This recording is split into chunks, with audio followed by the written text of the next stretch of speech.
Hello, welcome to what I'm calling Revision from the Kitchen.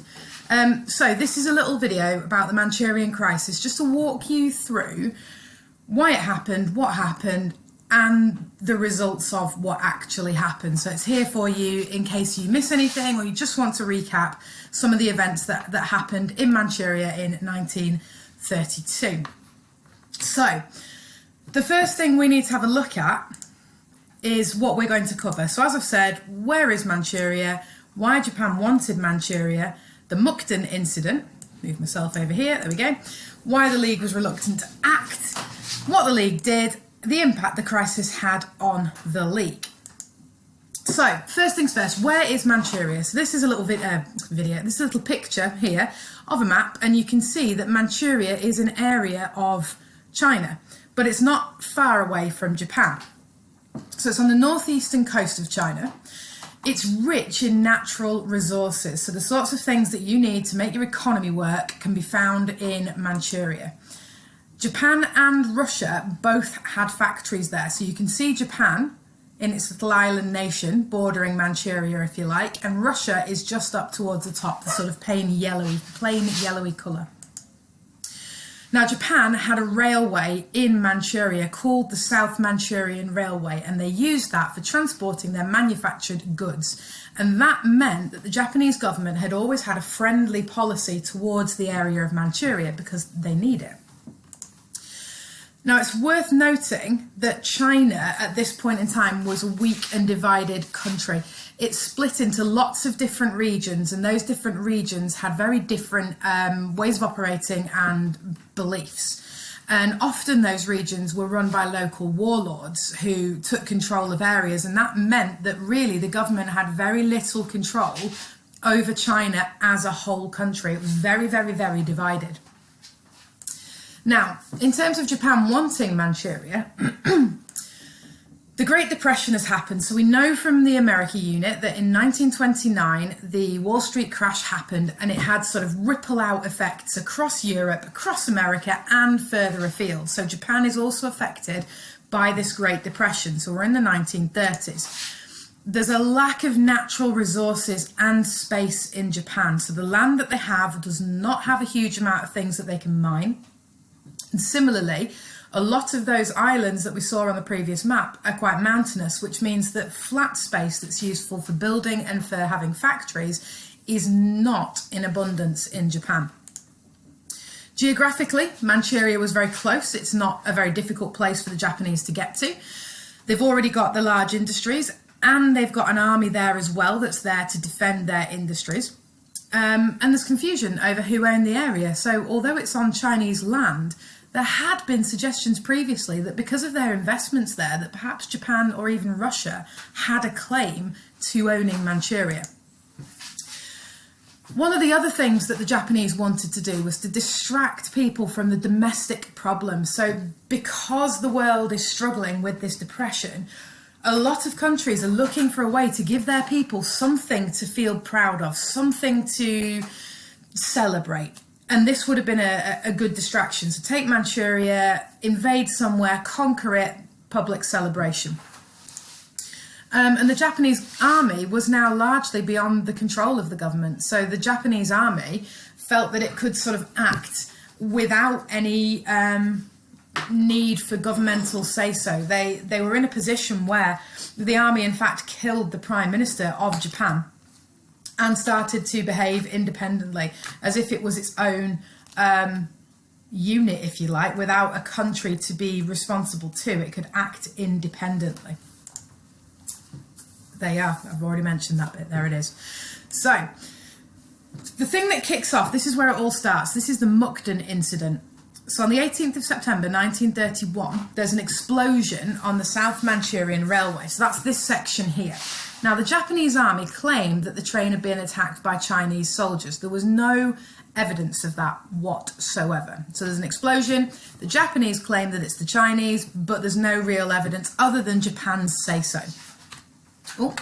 Now, the Chinese denied it, and they claimed that all of their soldiers had been asleep at the time and therefore could not possibly have taken part in this Mukden incident. But again, very, very difficult to prove.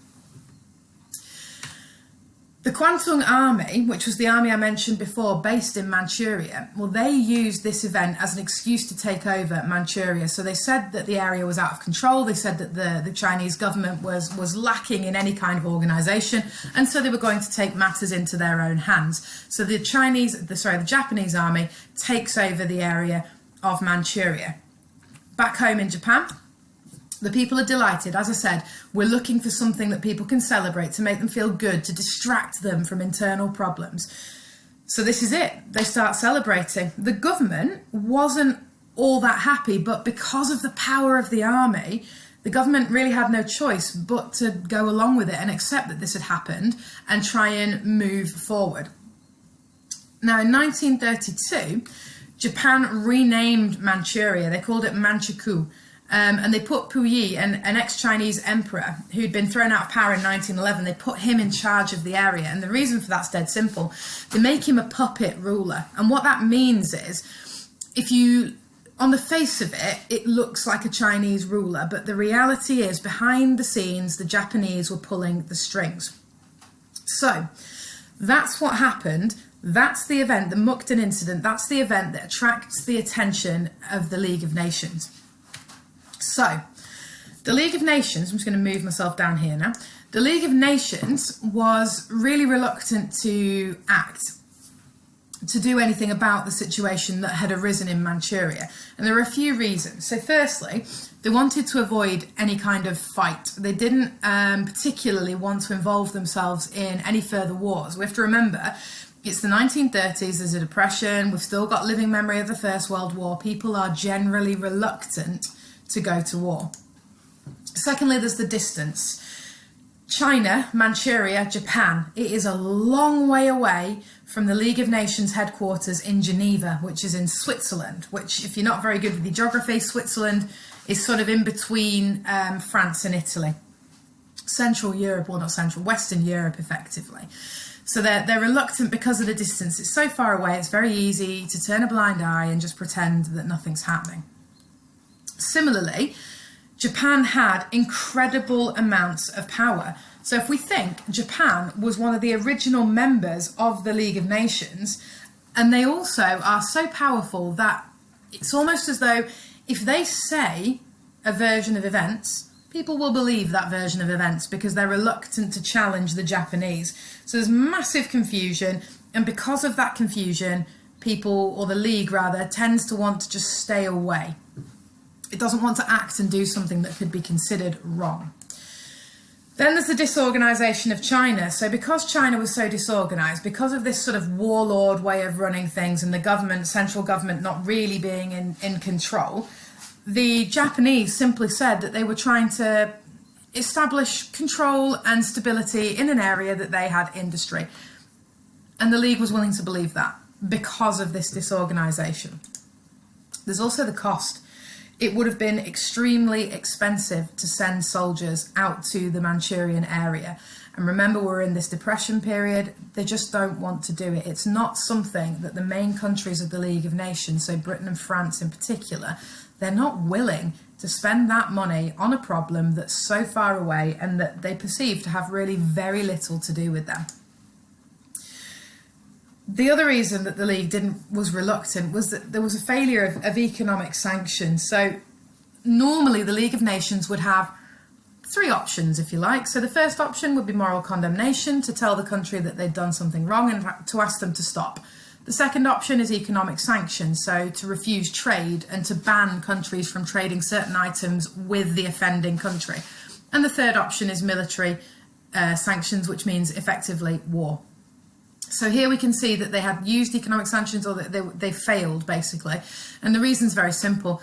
The main trading partner of Japan was the USA, and the USA was not a member of the League of Nations. And so therefore, any sanction that the League of Nations put in place did not have to be followed by the USA. So what would happen, really, if the League put economic sanctions in place? The French economy and the British economy might suffer because they can't trade with Japan. Meanwhile, Japan would carry on as normal because they continue to trade with America. We then have the membership of the League issue. So we know that Japan's a member, we know that Britain and France are, and we know that they're a fair distance away and they don't want to get involved. The main country that could have done something would have been Russia or the USSR, but they are not members of the League. They were barred from entry because of their communist politics. So, what did the League do? Well, we've got the little cartoon here that shows us some clues as to what the League did. And we can see here, if you look underneath where the judges are, there's the solicitors or the lawyers looking at the Lytton report. And it says, Trial by Geneva, very, very famous cartoon. So, a commission of inquiry is sent out to Japan. That is the Lytton Commission. It's a British politician, Lord Lytton, that goes. And he's there, travelling there and back and writing his report for over a year.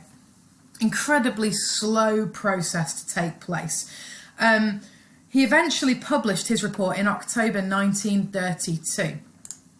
He concluded that Japan was in the wrong. So he basically wrote a report and took a long time to do it and said what everybody already knew. Japan had done something wrong.